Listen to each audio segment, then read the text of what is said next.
All right, Matthew Fairburn, we've made the people wait long enough. Good evening and happy Friday, everyone. The Baker Fairburn Hockey Show is live here on Friday, March 7th, 2025. NHL trade deadline has come and gone. Thank you, everyone, for hopping in here live on YouTube. If you're watching on X, Twitter, I don't know if we call it, whatever we call it these days, come on over to YouTube and join your peers in the chat. As people trickle in, hit that like button on your way in on YouTube. Subscribe to the Baker Fairburn Hockey Show, the Sabres Prospects YouTube channel. But really, you're here for the Baker Fairburn Hockey Show, and you can find the Baker Fairburn Hockey Show on Apple, Spotify, wherever you get your podcasts. And as always, leave a 5-star review. All right. I'm Kris Baker. I'm here, as always, with your Sabres writer for The Athletic, Matthew Fairburn. He is on location with the Buffalo Sabres as they make their trip through Florida, which began, of course, with a loss the other night to the Tampa Bay Lightning. But the big news today, Sabres general manager Kevin Adams wheeling and dealing. Matthew Fairburn tidied up some business here, a couple extensions. I think 3 trades were made today, highlighted by Dylan Cozens, Dennis Gilbert, and a 2026 second-round pick going to the Ottawa Senators in exchange for centerman Josh Norris and right shot defenseman Jacob Bernard Docker. Let's just start high level, Matthew. It's been a busy couple of days for you, tickling the keyboard here with some stories for The Athletic, covering the extension of Jordan Greenway, covering the extension of Jacob Zucker, and of course the trade activity today. But let's start with the big news, the Dylan Cozens trade today. Were you expecting Dylan Cozens gone? You were with Kevin Adams. Let's just talk about it at a high level and get this thing started. Yeah, it was somewhat surprising, I think, to see Dylan Cozens move. Like, to see it actually happen was a little bit jarring, that they actually went there and they actually made this type of move. I mean, we heard so many rumors about the Buffalo Sabres leading into the trade deadline that it was almost, difficult to tell which direction Kevin Adams might actually go. And I think everybody knows that they needed to do something, right? Whether it was now or in the offseason, like something had to change about this roster. And this is a really interesting deal to me because, oddly enough, you and I were talking about this exact swap because a subscriber on The Athletic sent a trade proposal into Julian McKenzie's mailbag, our Senators writer, soliciting trade proposals, and it was a 1-for-1 swap, Norris for Cozens, and it was really interesting. Like, I sat down and looked at it for, probably went over the deal for like an hour, called you, we were talking through it, and it's like, yeah, this is kind of an interesting, like, I'm not quite sure why either team would want to give up on their guy, but what you're getting is one team that is swapping out a underperforming player in Dylan Cozens, who is not living up to the contract he signed because of his play, because of his confidence, because of what's going on, between the years. And then you have Josh Norris, who isn't quite living up to his contract, more so because of injuries. And the Sabres, I think, had to sweeten their end of the deal to get it over the finish line. They feel like they're getting the better player. They're getting the more expensive player. They're getting the older player, the more mature player. And it is the first sign to me that Kevin Adams is admitting some fault, admitting some wrongdoing in how this roster has been built, and trying to remove himself from that and soberly look at what's gone wrong and change up the mix. Are they so much better right now than they were this morning? I guess time will tell. That's probably the big question here. And my real thought here is that this can't be it, right? The work is not done. It's really only just begun. But moving Cozens does signal that a lot of stuff could be on the table, because it was about 2 years ago, a little over 2 years ago, that Kevin Adams signed Cozens to that 7-year contract worth, right around $50 million. They made him an alternate captain this year, and now here we are, and they've really altered course. You don't usually see two guys this expensive moved in the same deal. So yeah, I was surprised in a lot of ways, but now we see it sets up, I think, some interesting decisions in the offseason of how what next steps they take. Yeah, on your thought about, well, let's go back first of all to that proposal that came into the Athletic through the Ottawa side, right? It came through that mailbag. Who says no? That was not like a week or two ago. That proposal during came the Four Nations break. Yeah. Okay. So I mean, yeah, was it? I thought it felt like it was the same. It was the same morning that you got your kidney stone. We were on the phone Good talking memory. about Josh Norris. You got your kidney stone, so that might be a bad omen. I don't know. We'll see. Awesome. Okay. Yeah. So that was Sunday. That was Super Bowl Sunday. Yeah, Super Bowl okay. Sunday. That's right. Yeah. Oh, fantastic. And good memory. Somebody sent the same proposal into my mailbag, but I'd already answered it over there, so I let that answer stand. I don't know. Maybe that means that somebody in Ottawa's front office or somebody in Buffalo's front office is subscribing to the Athletic and was just kind of, trying to gauge public opinion on the deal beforehand. But I'll tell you what, this was a heavy trade too. Yeah. Like I was watching Brady Tkachuk's press conference, and he was real short answers, like legitimately fighting back tears. Longtime friendship with Josh Norris. I think that makes you feel pretty good if you're Buffalo, that a guy like Brady Tkachuk, a guy that I think everybody listening to this would love to have as a Buffalo Sabre, cares that much about this guy as a teammate and as a person.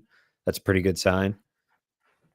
I can tell you that Dylan Cozens was equally emotional going the other way. And I'm fascinated to see how he responds to this, because it has been such a hard couple of years for him on the ice. I've never questioned that he cares, that he's trying to fix it, that he wanted to be part of fixing the Sabres, but he was putting so much pressure on himself and his confidence was so all over the place that, and it was emotional for him leaving. And it's pretty wild to see a deal, that heavy for both sides. You wonder how Josh Norris will be coming into a situation that we've talked about plenty. It's not exactly at the top of a lot of players' lists. And Dylan Cozens going to Ottawa, where he's going to get a chance to push for the playoffs. And all of a sudden he's playing meaningful hockey starting tomorrow afternoon, assuming he makes it up to Ottawa in time. So, yeah, to your point about this is just the beginning, that's kind of how I see it as well. There's more work that needs to be done, just removing Cozens from the mix and bringing in Josh Norris. It's just the start, I think, of a series of events that need to happen with reshaping the Sabres roster. And this isn't me talking out of both sides of my mouth, okay, because we'll get to the extensions. I wanted those veterans in Greenway and Zucker coming back. We'll talk a little bit about that here down the road here on this show. But I want to stay on this deal, and we'll even get to Cozens in a minute. I want to talk about Josh Norris. Okay, so the cap hit coming in at 7.95. You have him signed. He's a 25-year-old player right now. He's going to be signed through the 2029-30 season. For those that aren't too familiar with Norris, and I think most of the folks watching live or later on or listening or whatever, I think they kind of have an idea who Josh Norris is. But for those that don't, definitely a responsible 3-zone player. Good forecheck, good back check. Certainly can score. He's got a 35-goal season under his belt. I think there's some hidden leadership qualities with him, although I don't think you're going to bestow that on him right away, obviously. But it's a very interesting deal because Norris is a guy that's battled some injuries. He had shoulder surgery that ended the season pretty early. I think it was 2 years ago. And he's been dinged up at various times throughout like almost his entire career, it seems, largely because of the style that he plays. You hope that those injuries are behind him, but that's the risk for Buffalo. I think what you're getting with Norris because you've seen him at his peak. There's no questions about him reclaiming his game like there is with Dylan Cozens. You and I have differing opinions, I think, on Dylan Cozens. We've talked about it for 2 years on this show, since we started this show. I had a preference to see it through with Dylan Cozens. I mentioned it today. I was on with Duffer for Sabres Live today. Kind of, when Marty goes away, he was up with, I think, TSN or whatever he does. I was on there and we talked a little bit about this, where I think it's just a move to add a new element, give Cozens a fresh start. His confidence was definitely, it was a tough situation for him. A lot of these young players, I think he's the first of a few, I think, are going to have a change of scenery. We're talking about Jack Quinn maybe down the line. I think he's going to be the next one that you really have to examine. The return, given everything, my part of me wanting to see it through with Cozens was optimizing the return. The rumors were 2/3 of the league called on Dylan Cozens, but how many of those offer? So that's almost 20 teams made a call. Hey, Kevin, what's up? Let's talk Cozens. You in? What's the deal? How many of those teams, though, of those, let's say 20, were offering a player like a Norris caliber? And my immediate reaction was, I got a pretty damn good player here, a meaningful player. He has to stay healthy. It's really interesting, though, to see some of your media peers think that like Ottawa is kind of taking this trade and running with it like they're the clear-cut winner. And I don't know, like, what's your take on that? So for perspective, like grading trades, which I think grading drafts right away, grading trades, it's like, how do you know until you see how each player kind of assimilates, right? But I think the Athletic with Myrtle and Proman gave Buffalo a C+ and Ottawa an A-. So there's like a clear winner in the eyes of Myrtle and Proman.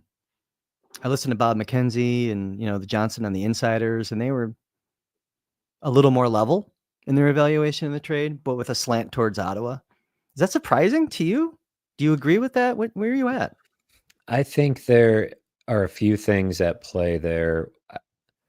I feel that the perception of Dylan Cozens league-wide, from a media perspective, and probably from a league perspective too, considering 2/3 of the league called on him, I think the perception of him is different than that of the fan base that has had to watch him struggle against the backdrop of arguably the most frustrating season of the drought, up there with the most frustrating seasons of the drought. I mean, I don't want to, I haven't lived through it the way that every Sabres fan has. So like, I don't know for them, but this one is right up there. Right. And he has been a face of that. His struggles have been front and center the last 2 seasons, but also there is the perception that is warranted and fair that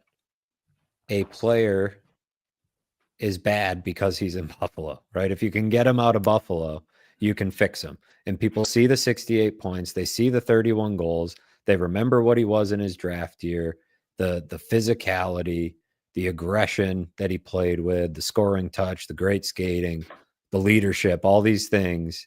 That's what I hold on to. That's what I was. And that's what it was worth holding on to an extent. I think you still had a fair amount of patience, and I was getting right to the end of the rope with Cozens. And I think the context here is that it wasn't working here, right? And there was not a ton of evidence that it was going to work again.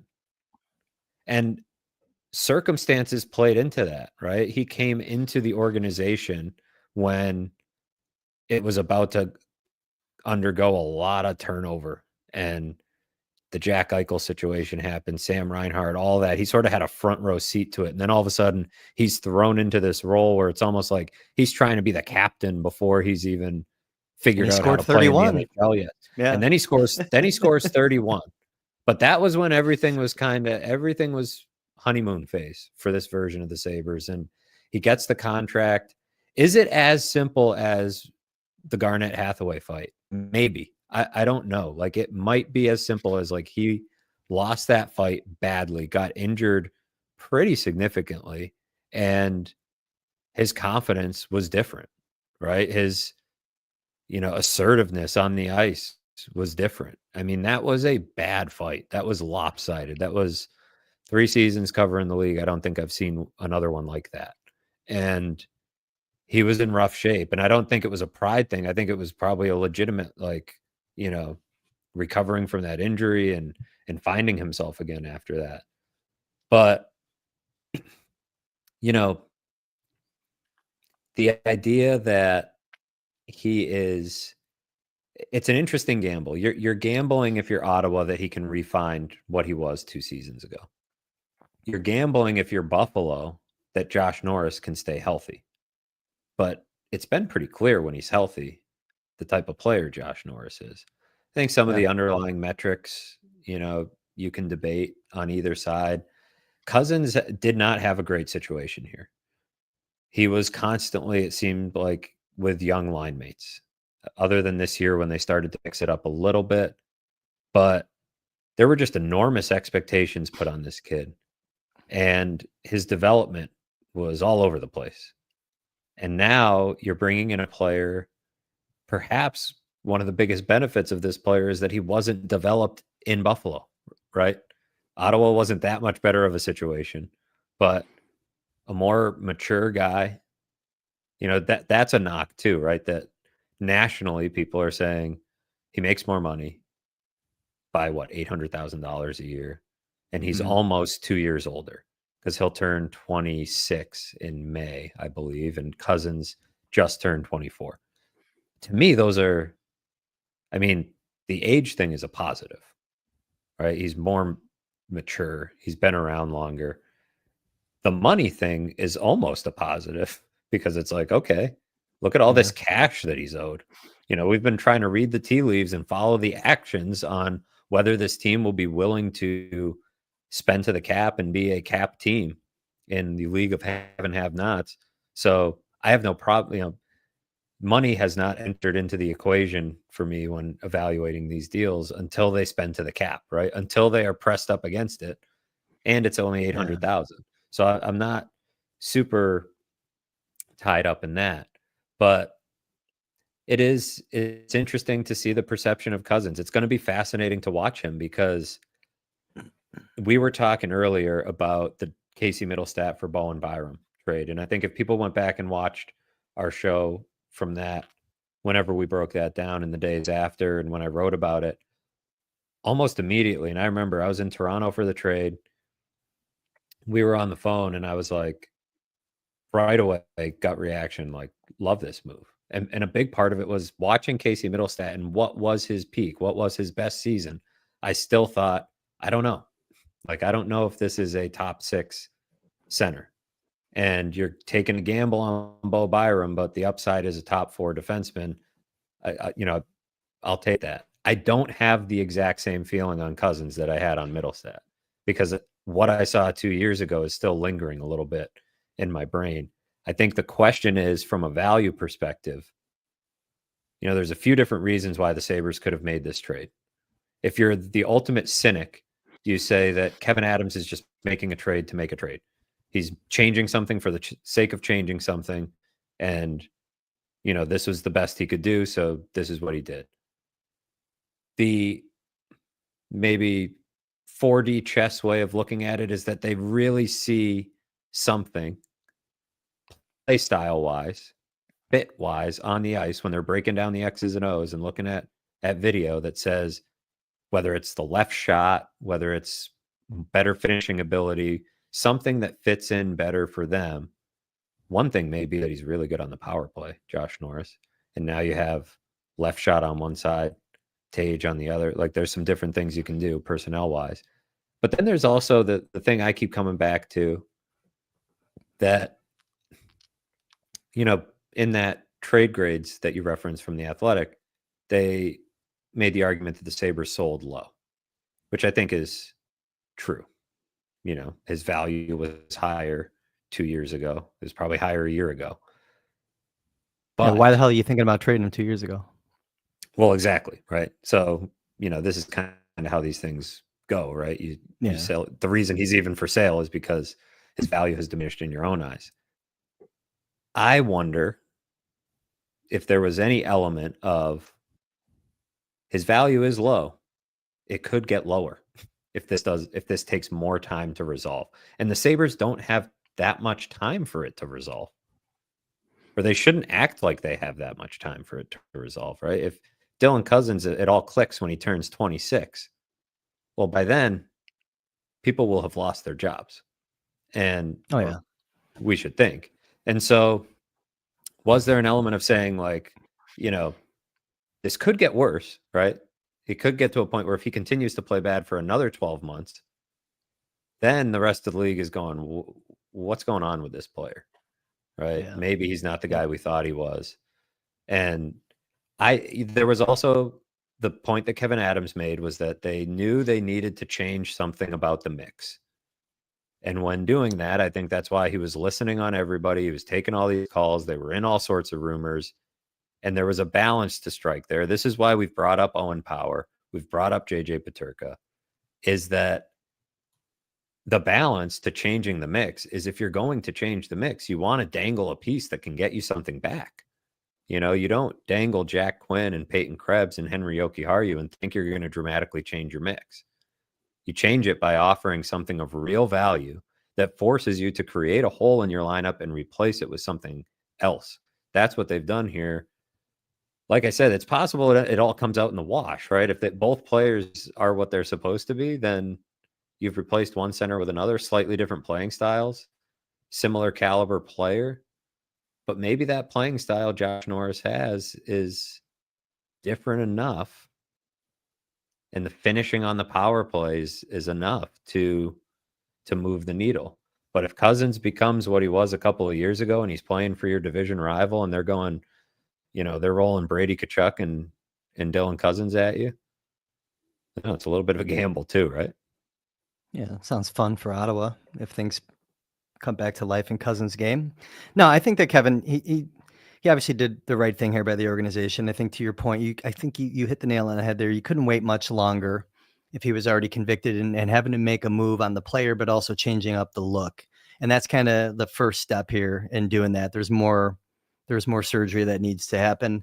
That's what I'm really curious to see, how he works around this deal now, because like when you look down the middle, Norris definitely imbalanced with his offensive statistics, more goals and assists the past couple of years. Yuri Kulik is kind of developing that way. You kind of, McLeod is there playing center, right? But you're not thinking about him in terms of that offensive functionality, more of a shutdown, middle of the lineup, third line type of guy, fourth line in an ideal scenario. I think it would be a really good situation for the Sabres if they could push that down. But, so you still have this kind of an opportunity to get more playmaking ability down the middle. When you look at Norris, special teams, I think mostly second PP, second PK. He was center in their second line, a lot of minutes with Batherson. Opposite Batherson, you saw a little bit of Giroux. You saw most recently David Perron. You saw a lot of Brady Tkachuk, to your point. So he can kind of fit in with some different style players there. Again, though, a guy that scores, he's already got 20 this year.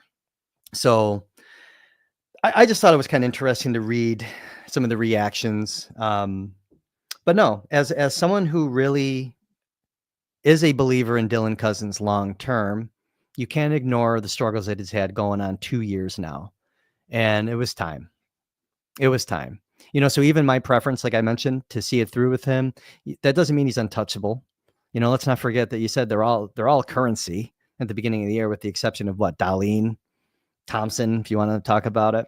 There's other players that I think the fan base thinks are untouchable, and they're not. They're not, because we will talk about JJ Peterka this offseason. We will talk about Alex Tuck this offseason. We might talk about Peterka tonight. I mean, we might talk about Peterka tonight. We'll see. In the rumors, and what I found a little interesting, just go there right now. Yeah, go there. Right. Peterka, it was funny to me that he's, kind of hot and heavy in the rumors yesterday, right? There was some reporting that the Rangers were interested, and Arthur Staple from The Athletic, who covers the Rangers, shot that down. And Frank Saravalli's been on this for a bit, that put Peterka on his trade board. And Kevin Adams today basically shot it down. It was like, absolutely not. There's no truth to it whatsoever. But I found that framing of it a little bit weird, because the reporting was not that he was being shopped.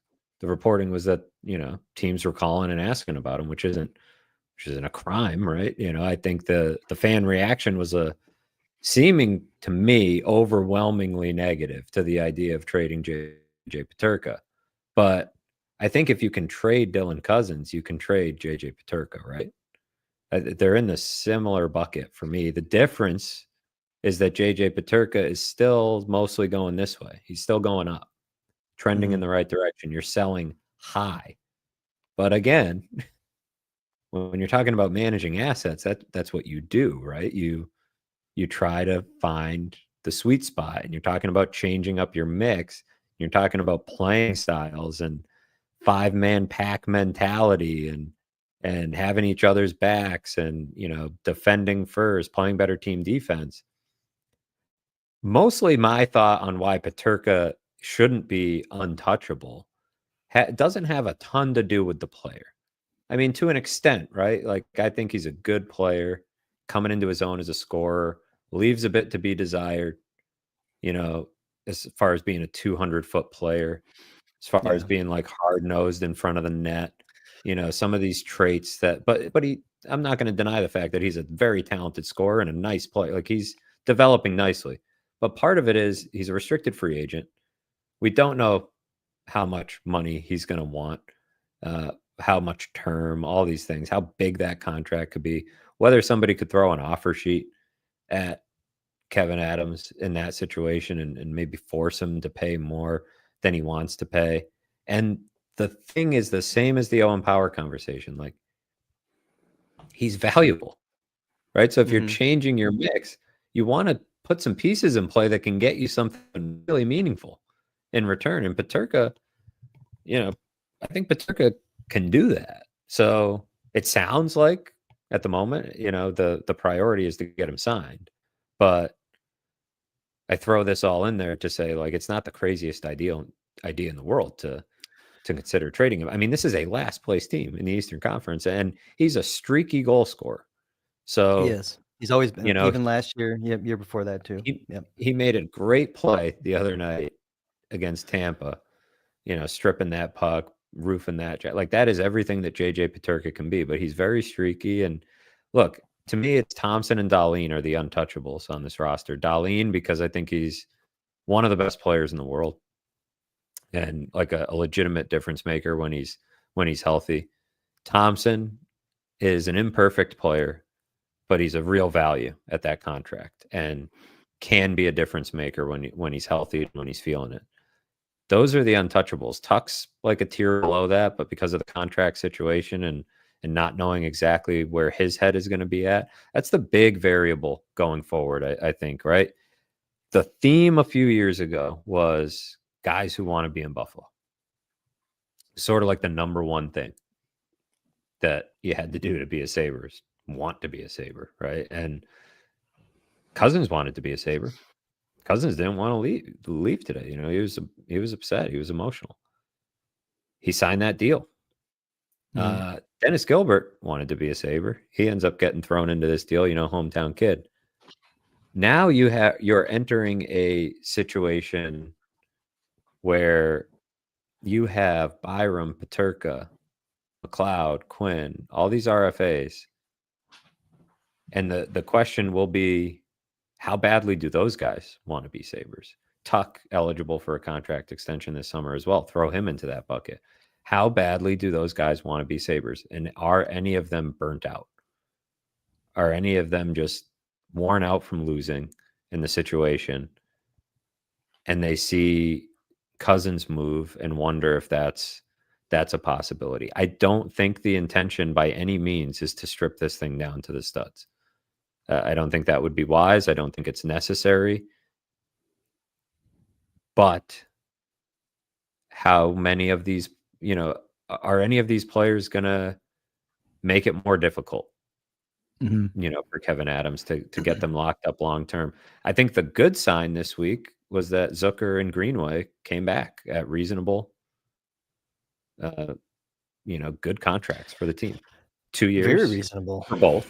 4.75 a year for Zucker, 4 for Greenway.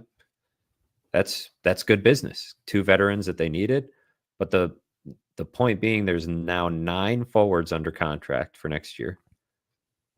3 RFAs. McLeod, Peterka, and Quinn. So if you want to further change the mix at forward, it will require another trade or 2. And your highest cap hit at forward next year is Josh Norris. Josh Norris. For now, right? I don't think Peterka is going to get more than 7.95. And it's going to be hard to find another one that will, but on that note though, so kind of off script, I guess, the off season is going to be really interesting, right? I think I've already hinted on, they have some centermen. I think they're going to definitely have a need to keep hunting at that position. I brought this up with Duffer today. Do you circle back to Vancouver and have a discussion as you continue to reshape, retool, monitor that whole Elias Pettersson thing? You think it's dead in the water? You circle back. I think you circle back in the offseason and see where they're at, see how he plays for the next little bit. I mean, if he continues to struggle and the price comes down, the cost goes down, and they're trying to get out of a deal, at that point, you're probably talking about moving Byram in a deal like that, maybe. I don't think it would be Power. The more that I think about it, I think it probably would be Byram. Yeah, it becomes a riskier deal because you're not swapping out the Cozens salary to do it anymore. You also need to see how Josh Norris works his way into being a Buffalo Sabre here also. That's interesting, though. But all of those situations are ones you have to keep an eye on. Pettersson in particular is, the upside is huge. But I would say I'm interested, we'll talk to Lindy Ruff tomorrow to see how he initially views this fitting. Does Norris play center on your top line? He's more of a shooter than a playmaker. So is that a perfect fit for Thompson? Do you play Norris with Tuck and, try to find something that works there? Tuck and Greenway maybe with Norris. I don't know, but Tuck and Greenway with Norris in the middle kind of feels like that Kachuk Batherson wing line mate a little bit. Those line mates that he had. That's a good question though. I think he becomes your number one center right now, almost to see if he can get something going with Tage, and then you can kind of get Kulik the experience to move around. But no, it's relevant, right? Like, what do you do with him right away? Well, and is Tage Thompson a center? Because that is a big piece of the Pettersson conversation as well, right? Is Tage Thompson a center, or is he a wing? And do you end up with trying to go Pettersson Norris as your number 1 and 2 centers? So I'd put a pin in it. I wouldn't totally throw it out, but it doesn't become as pressing because they got Norris, I guess. Still, Norris has never been a 100-point player. He's not in the stratosphere. That's my point. And I think you have incredible versatility with your lineup if you could add a player like that. My answer is absolutely make the call and restart the discussion, because you don't have the Cozens piece in play, and develop more dialogue about what are you interested in? What are you looking for? What types of players? And kind of go from there. Do you need to bring a third team in, and kind of get ahead of that? Because you know how I feel about that. I'm willing. I think then you can, assess the acquisition cost versus the level of the gamble that you're taking with Pettersson. Just make a decision and make that move in the offseason if you think that it makes sense for your team. I'm making that call and just kind of going from there. Over a half hour in. Thanks everyone for hopping in tonight. We have really good numbers here. I think people were ready to just kind of decompress from trade deadline day and get the chat going. Hit that like button if you haven't already. We're going to stick around here for a little bit tonight and go through the rest of the deals. Just to kind of recap the week's work for general manager Kevin Adams. He kind of did, a half a season's worth of work in 2-3 days here. Jordan Greenway re-signs 2 years, $4 million. Jason Zucker re-signs with the Sabres 2 years, $4.75. We'll talk about those extensions here coming up. Dylan Cozens, Dennis Gilbert, 2026 second rounder for Josh Norris and Jacob Bernard-Docker. We should probably talk about JBD, as Kevin Adams referred to him today. Just going right in there with the JBD. Fast Henry Yoki friends, Haru. JBD. Yeah, JBD. I got a kick out of that, actually. Henry Yoki Haru traded to Boston for a 2026 4th-round pick, and then part of that reshaped 4th line coming into the season, Nicholas Aubé-Kubel. Didn't go as expected here. His time in Buffalo ends today with a trade to the New York Rangers for defenseman Eric Branston, formerly first-round pick, who will report directly to Rochester. I don't think he reported there tonight. I've kind of stayed away from the Amerks game tonight. I'm sure he didn't get there, though. Maybe he did. Maybe I look like a fool. We should probably check that. Someone in the chat, tell me if Branston's in there. I doubt it. But at any rate, there you go. There's your rundown. All right, Greenway, Zucker. We were asking what took so damn long. What do you got? Are you laughing at the chat or are you laughing at just laughing? I'm just laughing at the... You down with JBD? He said JBD twice today, and I don't know why. I just thought it was so funny. It's just like, because it's certainly easier. It's certainly easier. I'm sticking with it. I'm going JBD. Actually, let's not talk about the extensions real quick, because Jacob Bernard-Docker, it's a short conversation. I think he's going to just shore up the bottom of your NHL lineup, the fringe maybe of that. Really good skater, AJHL. So he's one of those Alberta Junior A kids, played for the University of North Dakota, was drafted at the tail end of the 1st round a few years back. Stuck in the NHL mostly full-time, I think, last year. And then he had a high ankle sprain on January 6th, landed on LTIR. You can see the video of that on his high ankle sprain on YouTube. And then just recently came off the injured list and appears ready to go. He's not going to wow you. He's competent. He to me, I just see it as you're shoring up your right-handed depth, knowing that you're moving Yoki Haru out. And it gives you just that buffer, that cushion to allow guys like Komarov, Max Sturbach, insert other right-handed prospect, actually, regardless of their left or right shot, really. Just another guy to throw in there to kind of give you a buffer and make sure you properly develop your younger defenseman.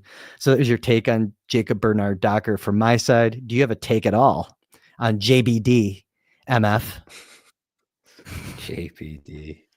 The chat's on fire with the JBD talk. Are they? Good. I mean, they needed, another righty. And the fact that he's young, he's under team control. Like, it's an interesting dice roll. It's,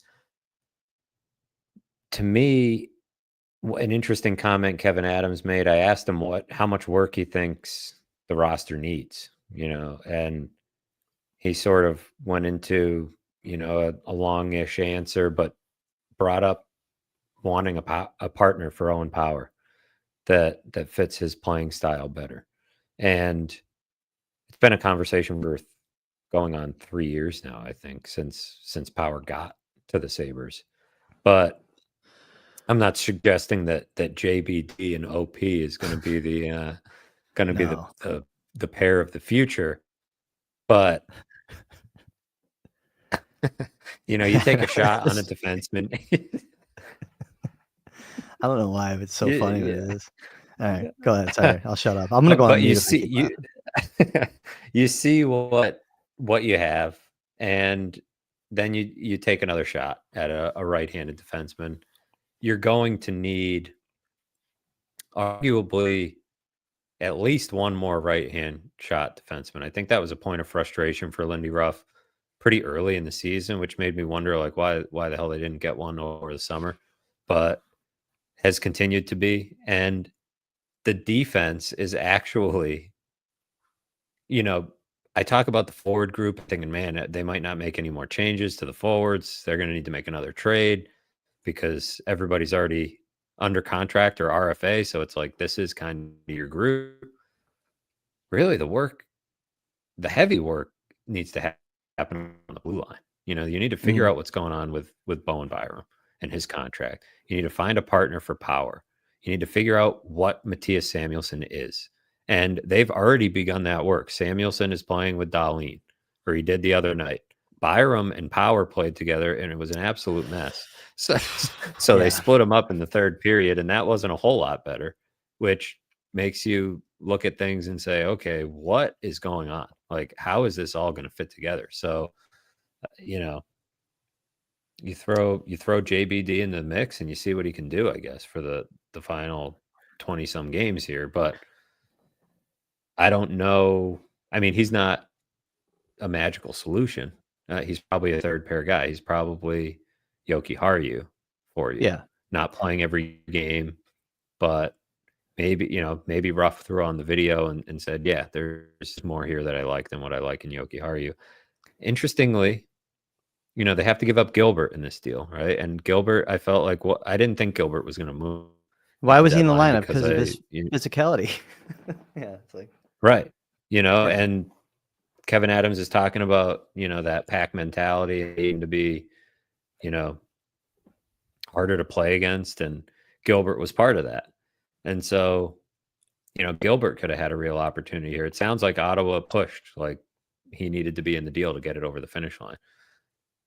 Is there a chance they could get Gilbert back in the summer? Normally, I say that's a ridiculous notion, right? That you trade a guy and bring him back. Like if you're Buffalo, and it just always seems ridiculous to me. But Gilbert's he's from the Buffalo. Exception. Yeah, he's the exception. He enjoyed his time here, so that's a possibility. But work needs to be done on defense, and this is really just a depth play. And you have two right-handed defensemen on your roster, and it's him and Clifton. Clifton's been the same thing in and out of the lineup, third pair guys. So it's a point of emphasis now for me going into the offseason. I'd still like to see some work done to the forward group, but they really need to figure out what the hell's going on defense, because what they've had at the moment is Rasmus covering up as many of their flaws as possible. And he can't cover them all up every single night.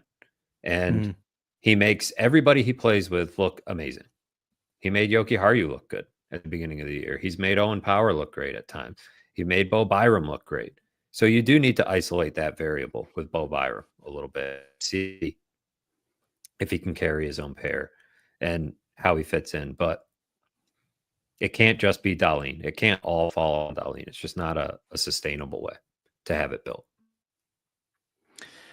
Yeah, and on that defense conversation, nothing against JBD, but he was more of a throw-in than anything on this deal. I mean, let's face it. I don't want to, it's somewhere in between. I'm not trying to be disrespectful, like I said, to the player, but he's not. I don't see that being a solution for what ails the Owen Power situation. You already said that, so I just want to leave it at that. Just to, I think, set proper expectations. But he is still young, and and there is something there with him. But I just think he is going to be limited, I think, in his effectiveness in this lineup. We talked a lot already, I think last episode and the episode before that, on the Greenway and Zucker thing. I think I'll frame the conversation this way. Greenway, I wasn't really surprised at the number. I think last week when I kind of posed the question to you, if you can only choose one, is it Greenway at for 2 years at $4 million, or is it Zucker 2 years? I think we said like 5.5 or something like that. Were you surprised at the number that Zucker came in at? And I think we're going to lose Matthew for a little bit. So I think he just didn't like that question. Matthew just disappeared off the screen. I was surprised. I thought that with the cap going up in the year that Jason Zucker had, that we'd get a little bit of a bump out of him. So to see that number come in, I was pleased to see both of those deals get done this week. That was my base expectation for this entire week, was getting both of those guys locked up, just given their veteran status and everything else. I think we're going to get Matthew back. Matthew, can you hear me? And give me like a little wave if you're ready to come back in to the screen. He's good? All right. You feeling good? Yeah, my mic came unplugged again. Can you hear me now? Yeah. Cut the shit with that mic. It came unplugged again, but now I have a clear solution. I just need to exit the room and come back in when that happens. A few people have noted in the chat that my internet is not great. I am not staying at the Conrad Hotel where the Sabres are with the glorious amenities, and I'm sure just like crystal clear internet. I've got 2 out of 3 bars here on my laptop. I've got my gold status with Marriott, so it gets me the premium internet. But here at the Courtyard, some 30 minutes west of the beach, not quite like the home setup. But you know what? It's getting the job done, and there are palm trees for those asking in the chat. Har har. So when you were away for the 30 seconds, and I kept the show moving forward. All right, when you were away, okay, I can do this thing without you, just in case you fall out again. But I think the 2 years at $4 million for Greenway, kind of in line. Were you surprised at that 4.75 number on Zucker? I expect it to be 4.75. more. Yeah. That's what I expected, especially when it took so long. Right, they're getting down to the wire, getting down to the end. I'm thinking he's gonna squeeze them for an extra 250 grand, 500 grand. And we talked that, 6 was probably where you draw the line, right? You had to draw it somewhere. And to me, 2 years was where you drew the line. I was really not interested in 3 years. So I thought that was actually a really good piece of business, frankly. Yeah. Like both of those extensions. Look, I get it. We've been hard on Kevin Adams, right? Like I think he's deserved it. I don't think we've been gratuitous with the criticism. I think we've just kind of called it how we see it. But I think if you removed the context, and removed the backdrop of the season and everything that's gone wrong, I think you would look at these extensions as pretty good business. I think the view outside on Greenway was that it's a bit of an overpay because of how injury prone he's been and he doesn't bring much offensively. But if you can acknowledge that maybe it was a little bit of an overpay with Greenway, I think we can say that they got a decent bargain. I mean, Zucker played as well as you could have imagined, and he's taking a pay cut next year. Now he's getting an extra year, but pretty good for both sides.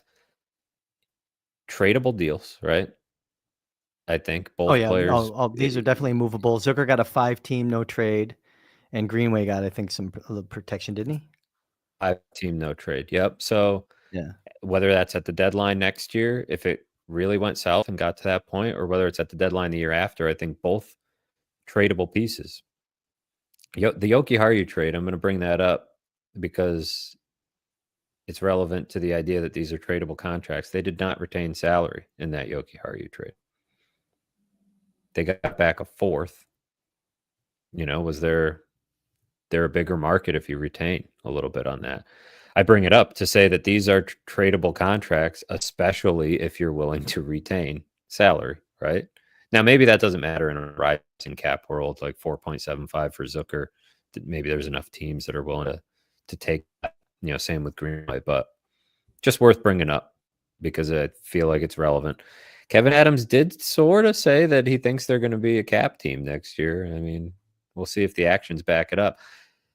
I don't know how quick we want to pivot into this, but I feel like we've taken care of most of the housekeeping, right? Like, yeah, we did. We covered the deals. I think we're good there. I mean, we don't need to break down the Nicholas Obey-Kubel deal. We don't need to, go too deep on Yoki Haru. We knew that was coming. Let's just go on Yoki Haru for 30 seconds.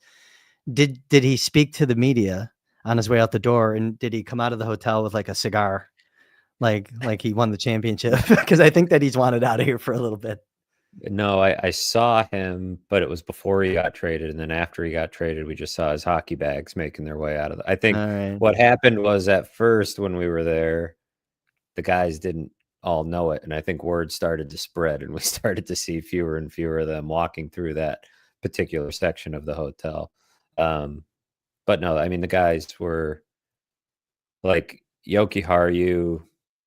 I think of everybody that got traded, knew that it was coming, and they were holding him out of the lineup. And you do wonder if you could have got a little more for him with retention, but we've said all along that the value on this guy was probably not going to be crazy high.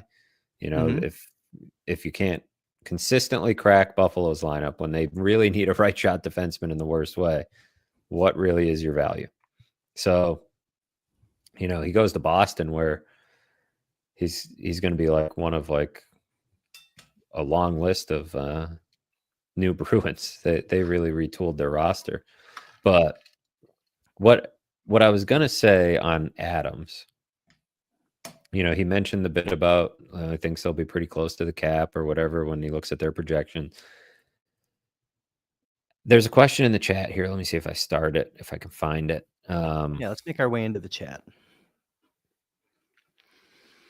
Papa Duke asks, let's say the Sabres still finish dead last in the East. Does what happened today keep Adams as GM? So I don't think that Adams made a job-saving trade today, right? Like, this was such a good piece of business that this is it. You got to keep him. But when I saw the trade, I thought, oh, he's probably staying.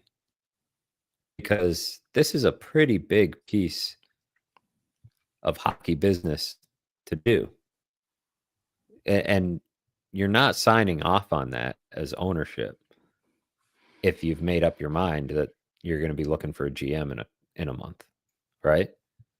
I don't think so anyways. And certainly the way Adams was talking today, it sounded like he didn't sound super worried about his job. I mean, he wasn't directly He sounded like he knew he was safe.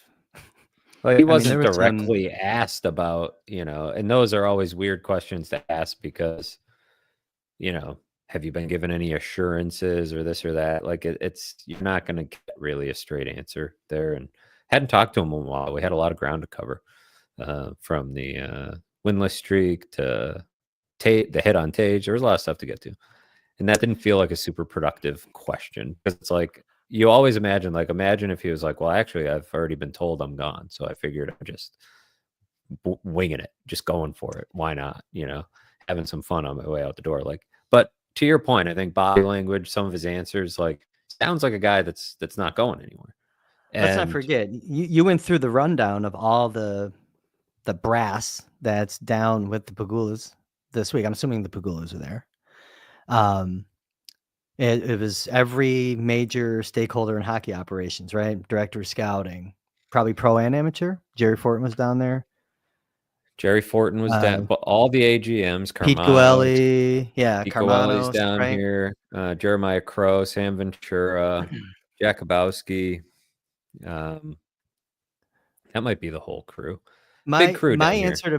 My answer to Papa Duke's question is very simplistic, or at least my thought on it, is that Kevin Adams is going to come back next year as general manager because Terry Pegula doesn't want to pay. He has got 1 year left on his contract, and Pegula doesn't want to pay another guy to not work.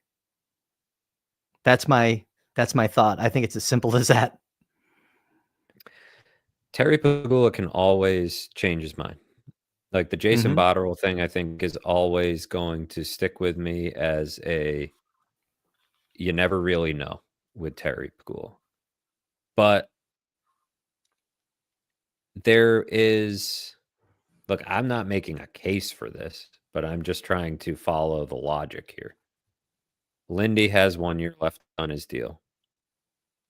Adams has 1 year left on his deal, I believe, because those were in alignment, him and Granato, right? So and Granato. And he's paying Granato. What? Yeah. And he's paying Granato. It's cleaner, I suppose, to just clean house next year if it gets to that point, right? I cannot sit here and make a super strong. This is what we did this time last year, right? We started to say, what is the hockey case to keep Don Granato? Trying to sort of play both sides of the argument, because we had really just been hammering home the point of, like, you got to make a coaching change. You got to do something. And it's like, well, what? Let's try to play the other side of it. The hockey case to keep Kevin Adams, I don't have a really strong, 5 seasons on the job. And I mean, look, I'm not, saying this to pile on Kevin Adams. I thought he had a pretty good deadline. Gave him a solid grade. Give him a solid B. But 5 years of work, he's standing there and he's admitting that he needs to do better. He hasn't been good enough. He hasn't built the roster. It's made the playoffs. All things that, if you're accountable, you admit. So I appreciated the tone change from December. But I would agree, he hasn't done a good enough job. And it has been 5 seasons. So, the hockey case, I guess, is that you just see it through for, it's a patience hockey case. And the other small hockey case, I guess you could make, is you look at the last 3 trades that he's made, which were bold in various degrees. Middlestat for Byram, Savoy for McLeod, and now this one. 2 of those 3 have worked out. 1, it remains to be seen. He needs to do a lot more, and he needs to humble himself to the point where he can admit mistakes, change his approach to developing players in some situations, change the way he builds his roster. He even said today, he's like, you can collect all these talented players, but does it all fit together? Seeing that big picture has clearly been something that's been missing during his time as general manager. But we got to give him credit for these last couple of trades he made that we do like. And we're sitting here and we like on the surface the potential of the Norris deal. And I'm going to sit here and say there's a strong hockey case. There's not. There's almost no business case. Like the business case is not good. Like today was strong evidence of that for me, because I'm sitting here thinking like, okay, Zucker, Greenway, pretty good business. I'm thinking this trade is, a lot of people wanted Cozens gone. I don't know if it was a slam dunk win, but they got a pretty good piece back. And in the press conference, like, it was definitely different than December, right? Different tone and a little bit more of a humble approach from Kevin Adams, not as defiant as he was. But still, it seemed like the reaction is just like 90% negative, right? Like there's a lot of people that want him gone. And maybe that's just buying too much into the social media stuff and treating that as real life. But it just, I'm basing that on the survey we did at The Athletic, where hardly anybody is confident in him. So it's not a strong business case. I don't have a super strong hockey case, but your point is the simplest one, and might be the reasoning in the end, is just that you're going to fire the GM who wants to bring in his own coach, and then you're going to be paying. It's one more year. Right. You're only in last place in the Eastern Conference, and it's only one more year. I mean, what the hell? I think that is a wrinkle in the decision making that Terry Pugula is going to pay attention to. How many more people is he going to pay to not work for him?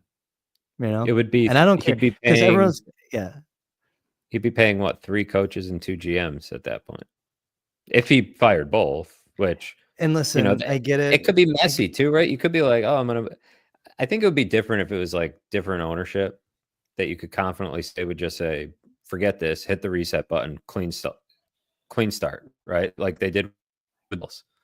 They wiped out the football department. Everybody was able to re-interview for their jobs or whatever. New GM, new head coach, change the culture. But are we confident that we can sit here and say that would fire Kevin Adams, but also move on from Lindy Ruff and let the new GM pick his head coach, or that they wouldn't slide Lindy Ruff into the front office? Like Terry Pegula fired Lindy Ruff once and didn't enjoy doing it. He brings him back and makes a show of it. Is he going to, reset everything a year later? I guess the main thing that Lindy's the domino here. Yeah, he's the domino. Lindy's the domino, right? Like he holds the saber, I think, in that building, because I think he has a little sway over Terry. And so if there was somebody he wanted to bring in, now old Lindy probably would have it in him to be like, I want this guy out, I want my own guy. New Lindy feels like it would be more like, let's bring in somebody above him. Like, let me bring in a couple of my guys to help me fix this. And, they'll help Kevin out. They'll help him figure it out. Does he have it? I have to underscore this by saying I have no reason to believe that Lindy would even go down that road. But yeah, I guess the long answer to the question is, what happened today doesn't keep Adams' job as GM, but I leave this week thinking there's a better chance than not that he sticks around. I just have never picked up the vibe that he was on the hot seat, as much as like it's like the fans want to see it, and rightfully so, and the results of the team are telling you one thing. But I think that, I don't know, I just have this feeling, But let's face it, I had a feeling about Dylan Cozens, and he didn't turn his season around. So I'll admit when I'm wrong. I don't give a shit. I'm a human being. Look, even to an extent, this time last year, I started wondering, like, damn, if they haven't fired Don Granato yet, like, he might stick around, and Lindy became available, and that was, I think, the factor that kind of changed things. 1 hour in, Matthew. 1 hour in. We should go to the chat real quick. I know I didn't think that you had a thought to complete there just because of the internet, but I think you're clear right now. So let's go. Let's take advantage of this. You want to get into the chat, or do you have more thoughts on the Kevin Adams? Because I think you kind of went there already. I wanted to just get your thoughts on just Kevin's demeanor. By the way, not having the podium in front of him, I think changes kind of his posture too with the media.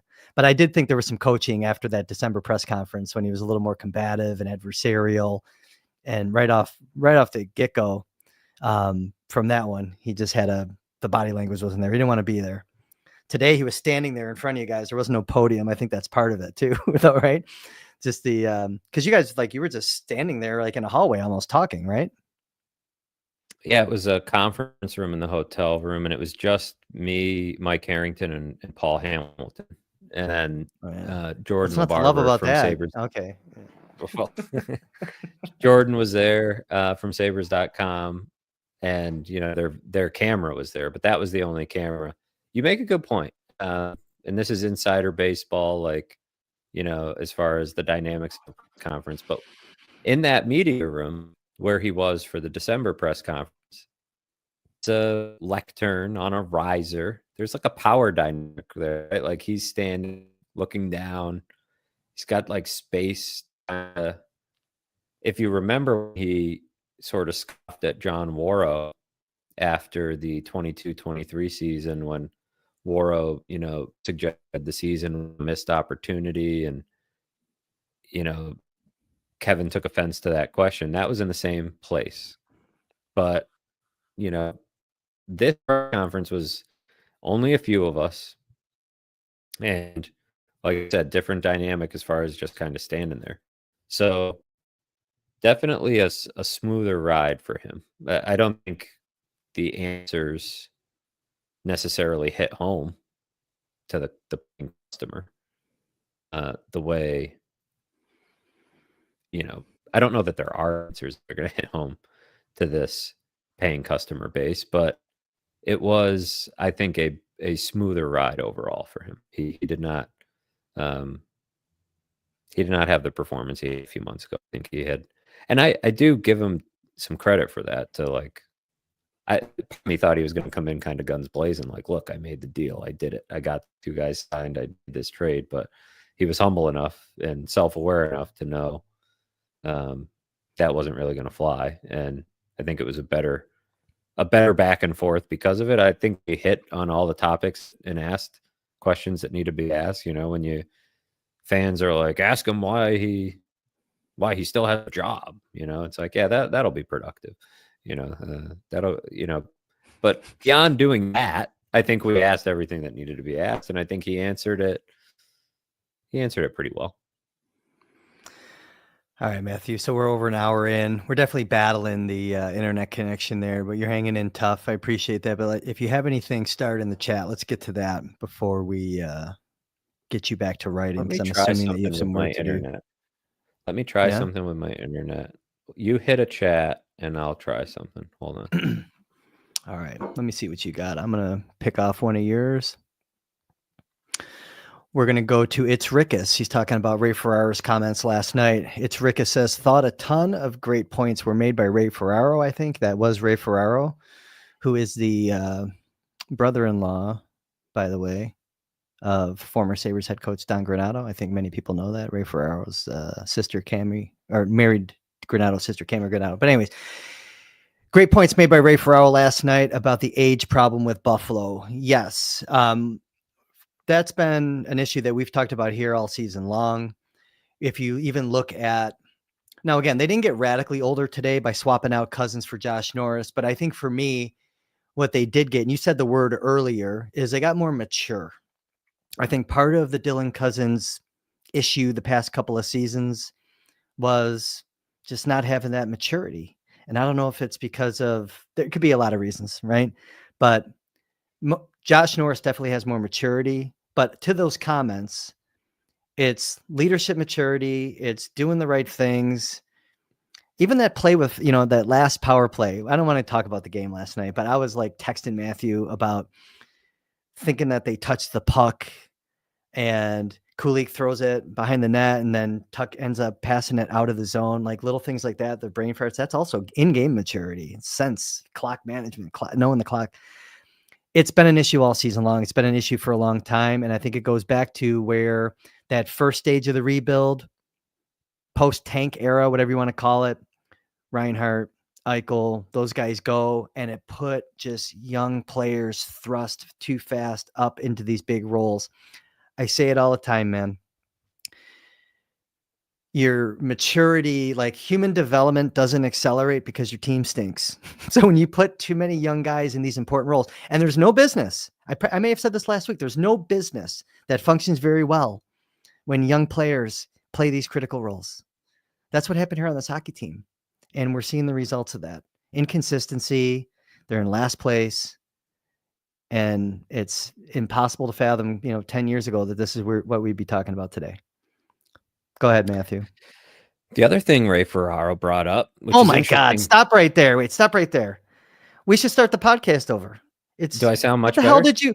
You look better. You sound better. You sounded like shit for an hour. Did I? Oh, what's going? Yeah. What's going? What did you do? I connected to my hotspot. Does it sound much better? Yeah, dude. Better than when you're at home.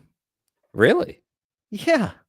Well, I can't do this at home because my cell service in the little corner that I tape in the basement is pretty lousy. I mean, I had a feeling the hotspot might. I was blurry before too. Oh, that's a shame. Blurry, warbly. Quentin says I was blurry. I was warbly. Yeah. What can you do? We're doing our best here. We got 1,000 people in here, according to. All right. According to we're all over it. So back it's good now that we have these big numbers. Now I look much better. But Ray Ferraro, good night to sound like shit and look like shit. Go ahead, please. Yeah. He also mentioned the team toughness point, right? The not sticking up for your captain, and it was Cozens who was the culprit both times. And I asked him about it after the game, just how he felt the team as a whole responded in terms of that. 5-man in the scrum type of thing. And he's like, yeah, I thought we did a pretty good job. He was kind of like almost put off by the question. It was like, I thought we did a good job with it. And like, there's a couple of clips where it's like Dylan Cozens is not doing a very good job of this. And Ray Ferraro was pretty blunt in pointing it out. So maturity, on ice maturity. Exactly. Just like the instinct to be there, for your teammates. And I think there is somewhat of a concern that Cozens didn't seem to have that instinct the way he did 2 years ago when he's been with this team. He obviously cared so much about so many players in that room. And it's like, why isn't that there? Why isn't that translating into these moments on the ice? And he's got an A on his chest and he's been here all this time. Like, this is supposed to be the organic, homegrown guy that leads the pack.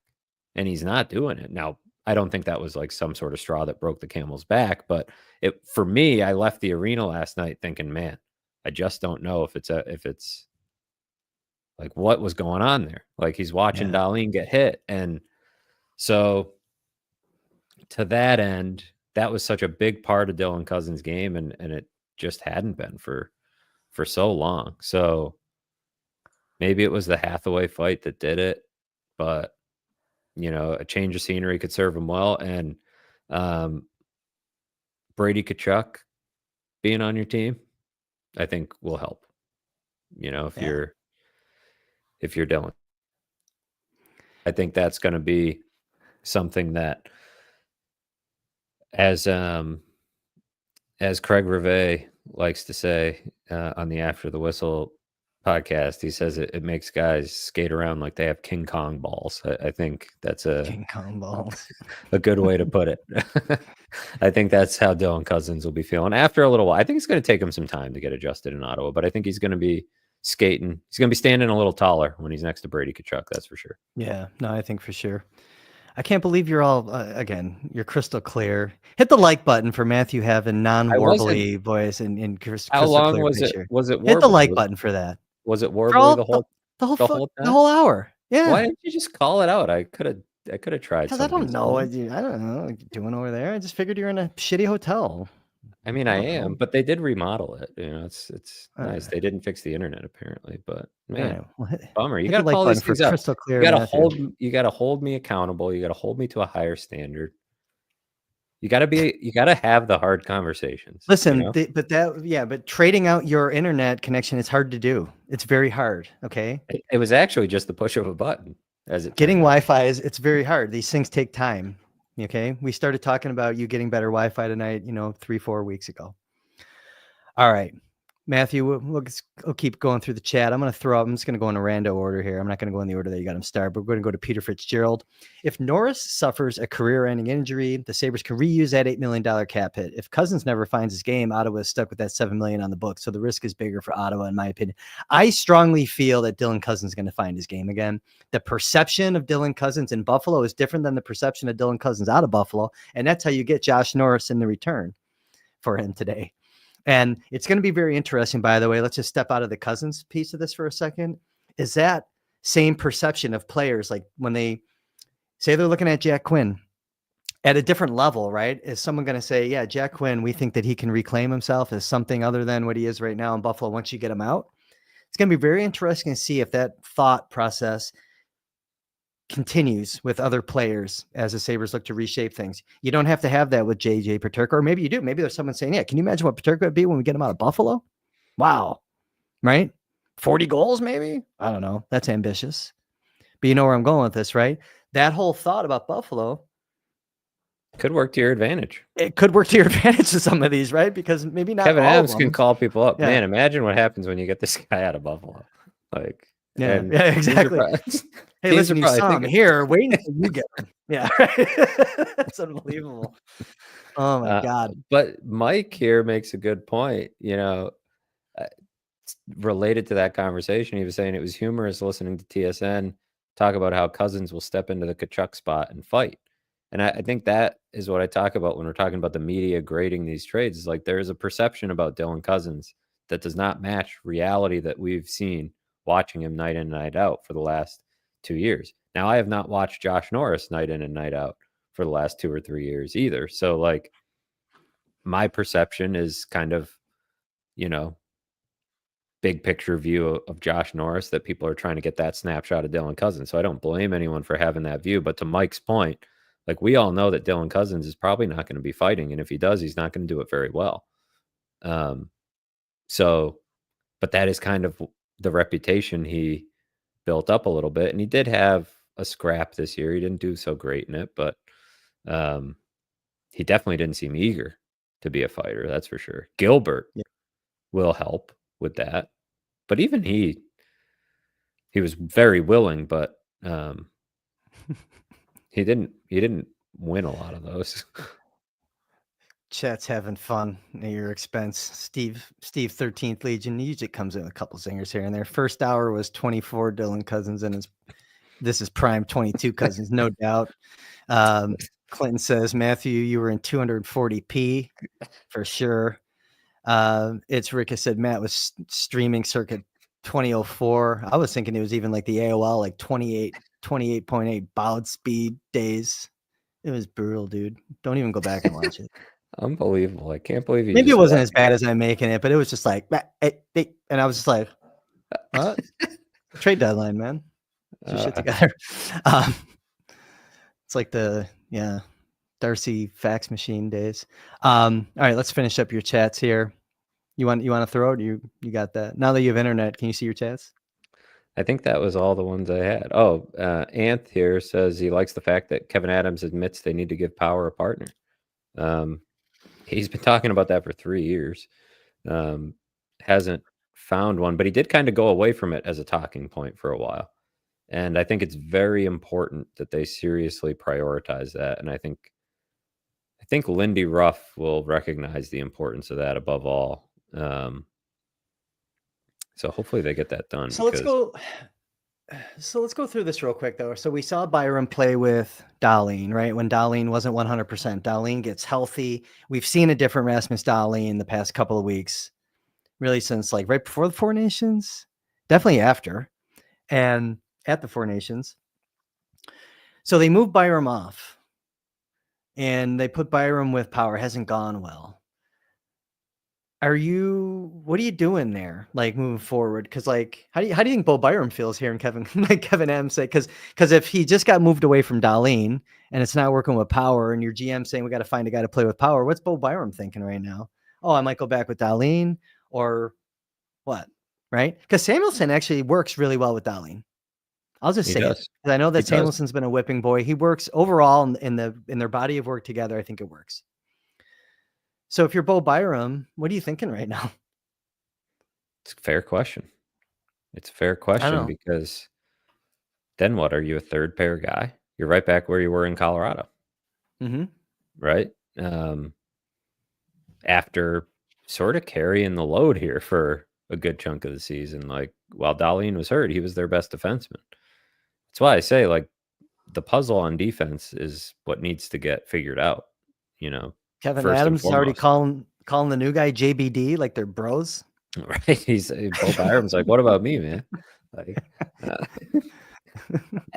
it's interesting because he's like, I mean, a couple weeks ago he looked like one of their best players, and now you're sitting here. Yeah, if he's not Owen Power's partner, maybe they have Byram go back with Dahlin, but they seem to want to figure out Mattias Samuelsson too. So I don't know. Mattias Samuelsson was also a healthy scratch like 2 games ago. Like at the beginning of the week, he was a healthy scratch. So I'm not ready to pencil him in for the top pair. Oh no, just yet. But point being, Dahlin makes everyone look better, and Dahlin and Samuelsson has worked. And if you can spread things out a little bit, that is beneficial. But you don't want Bo Byram on the third pair either. For me, Bo Byram is back. He belongs back with Dahlin.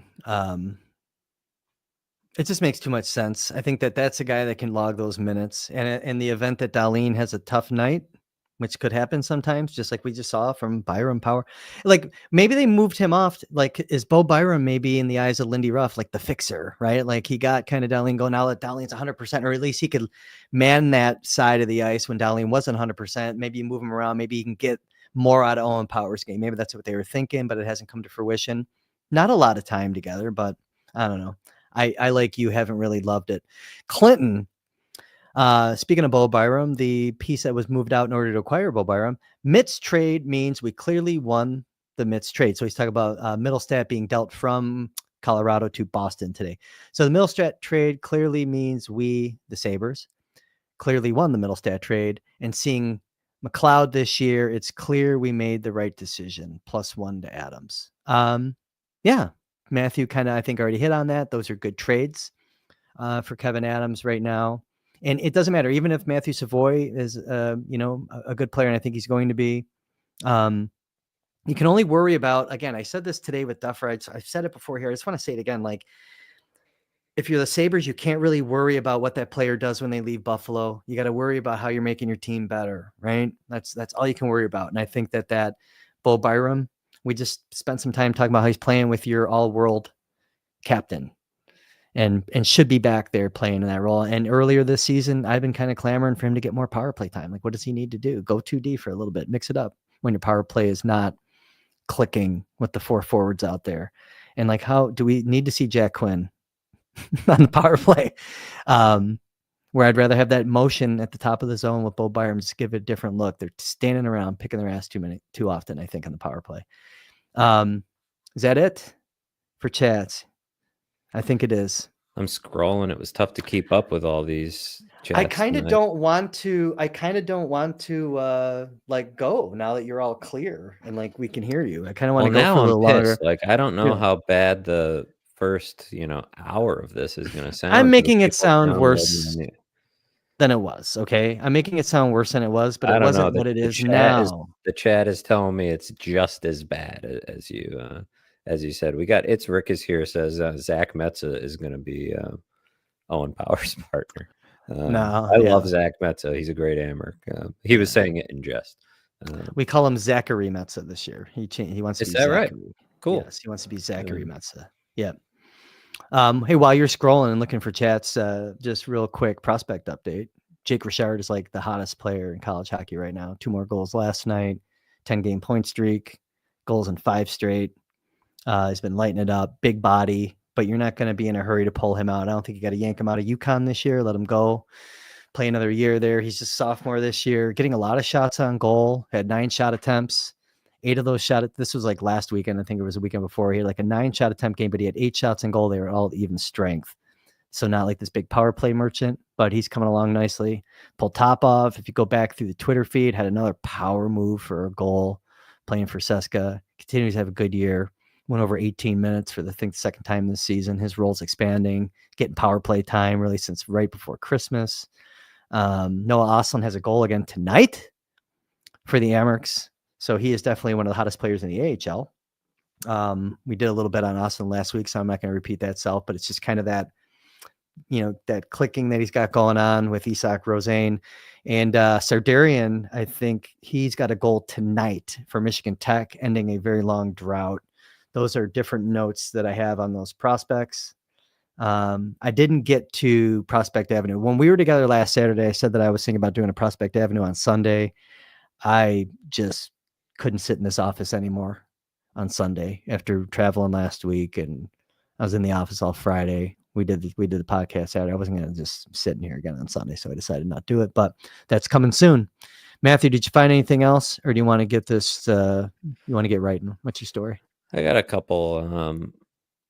We've got Real Deal Prime, I think. When we think about the off season and what if they do bring back Adams and if they do bring back Ruff, what can they change? Not to necessarily sell people, but they will need to sell people. But Real Deal Prime says Lindy Ruff to bring in his own staff is what I want. And I think that is a fair ask and probably the most reasonable ask. At this point, as far as setting your expectations at a realistic spot for what they might do, that seems like, probably at this point necessary. And that doesn't mean you have to clean out the whole staff. I have a hard time seeing them give up on Seth Appert super quick, but maybe Seth Appert doesn't need to be running your power play. It's the strange thing about this season, right? You talk about accountability and raising your standard and all these things, and who's being held accountable? I guess Dylan Cozens. Sort of.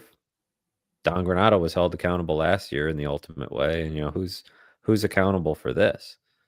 Yeah. And in a way you'd be scapegoating the assistants, but it's like something has to change beyond swapping Dylan Cozens for Josh Norris and Yoki Haru for JBD. Something has to change here. So the assistant's point is a good one. We'll see if Lindy does. Puzzle. Yeah. If Lindy Ruff stays and wants to see this thing through, does he want to do it with a new set of assistants? A fair question. Good point by Real Deal Prime, who also brought up, you see how the Senators players and coaching staff responded by losing Norris like they had lost a family member. And that's a pretty good sign, right? About what this guy could mean to a room that needs some character, some maturity, somebody that can connect people and be a leader on and off the ice. Maybe that's a positive sign. We'll see. No, it's a good comment. And I did see Real Deal Prime is definitely campaigning to get his comments read. Where? We're just going random. No, in here. She said here, I'll give it this one. My comments are never highlighted. We just got one for you, Real Deal Prime. We just got one for you. We always get around. We've put Real Deal Prime. I've put you up before because I have this weird memory, and I know every single name that I've put up on the screen before, and I've put Real Deal Prime up there. You know why? Because I remember saying it. Because we always say the name of the commenter. Also, Real Deal Prime. You can validate that. Bryson Byram BB JBP. I don't even know JBD. All right, I'm getting like tired. Like I'm starting to do gibberish. But Real Deal Prime, I got my eyes on you now. All right. Do you have anything else you want to get out of here? We're at hour 24. I think we're good. Okay. We are thankful that everyone came in here tonight. Very good numbers on the Baker Fairburn Hockey Show. It's been a long season. I'm really curious to kind of get a vibe from the fans on how Kevin Adams did today. Leave a comment, maybe not in the chat, but in the comment section below this video. I'd like to hear from the fans on what Kevin Adams did versus your expectations on this trade deadline day. My expectations, again, just kind of what did we learn today? We learned that Kevin Adams did more than I expected him to do. I was expecting just this week, at a minimum, I wanted to see Greenway and Zucker re-signed because of some of the things that we discussed in the last episode. He hit the marks there. And I believe that he got a good return. I don't know if time will tell if it's the best return, but I'm really curious to see. That's RDP to you. Real deal. What am I missing? Real deal prime.